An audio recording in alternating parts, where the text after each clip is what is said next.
សួស្តីអ្នកនរគ្នាថ្ងៃនេះខ្ញុំចង់ណែនាំសម្រាប់អ្នកដែលគាត់ចេះ trade ហើយគាត់ចង់ឲ្យគេ copy គាត់នៅក្នុង broker investisseur អញ្ចឹងជំហានដំបូងគឺយើងត្រូវគិតរក strategy រកឈ្មោះយើងហើយយើងចូលទៅក្នុង profile យើងចូលទៅក្នុង set up profile តោះមកយើងដាក់រូបភាពមករូបភាពដែលយើងគិតថាយើងដាក់ហើយយើងដាក់រូបភាពនេះហើយយើងដាក់ strategy យើងមក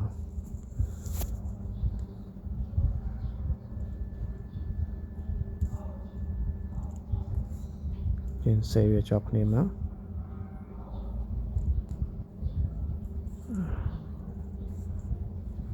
រូបភាពយើង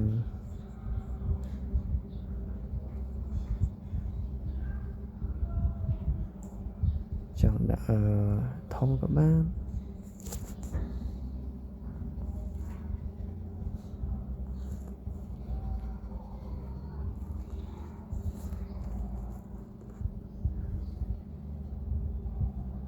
ស្រីវាស្អាតណាស់ហើយ apply មកអញ្ចឹងគឺយើងបានឈ្មោះ master យ៉ាងហើយចុច continue យើងបាន account យ៉ាងហើយបន្តមកទៀតយើងចូល investment បន្តមកទៀតចុច become manager អញ្ចឹងនៅក្នុង investor យើងអាចបង្កើតជា account MT4 ក៏បាន MT5 ក៏បាន send account ក៏បាន send MT4 send MT5 ក៏បានដែរសម្រាប់ឲ្យគេ copy យើងជា account manager ឥឡូវខ្ញុំជ្រើសរើសយក MT5 send ចាតោះមកយើងយក copy trading currency USD leverage យកខ្ញុំមួយលើ 1000 ណា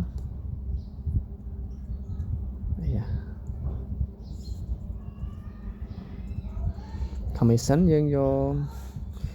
ใส่ចិត្តយើងចង់ដាក់15 20 25អ្នកនេះយក 25% ហើយ commission to partner នេះសម្រាប់យើងចង់បានឲ្យ IB យើងគាត់ទទួលបានចំណូលពីការ copy ពីយើងអាហ្នឹងយើងដាក់ទៅហើយ description យើងដាក់ទៅដាក់គេ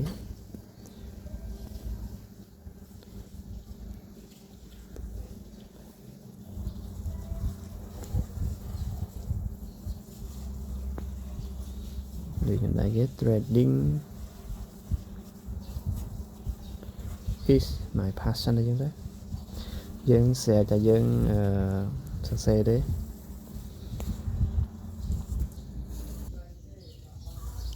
ចឹង description យើង share ទៅ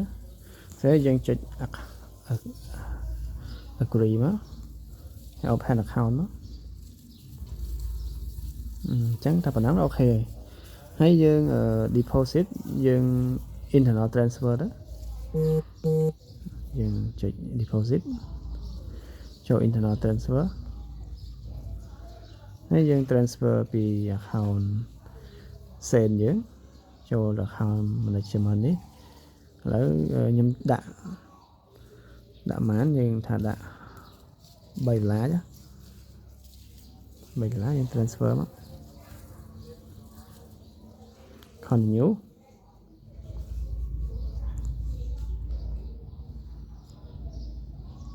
អញ្ចឹងយើងបាន management account មួយ Blue Dragon អញ្ចឹងយើង trade វាក្នុងហ្នឹងទៅហើយបន្ទាប់ពីយើង trade បានប្រមាណយើងអាច listing វាបានហើយអញ្ចឹងគេអាចបើយើង trade ល្អគឺគេអាចមើលយើងអ្នកណាក៏អាច copy យើងបានដែរឲ្យតែគេបង្កើតអក្សរ account send ទៅគេអាច copy យើងបានហើយចាប់ពី$1 $10 ប្រមាណ$ក៏បានដែរអញ្ចឹងខ្ញុំមានតែប៉ុណ្្នឹងទេសម្រាប់អ្នកដែលគាត់ចង់ធ្វើជា master account